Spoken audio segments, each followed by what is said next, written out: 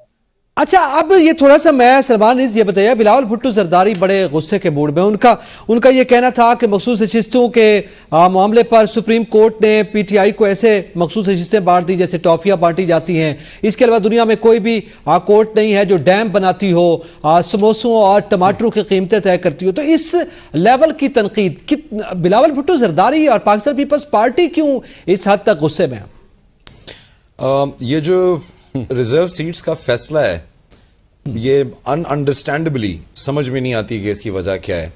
وہ گورنمنٹ جو ہے اور جو ان کے اتحادی ہیں they are not able to swallow it, حالانکہ یہ بڑی غیرت کی بات ہے کیونکہ ان سیٹس کے اوپر ان کا پہلے ہی حق نہیں تھا۔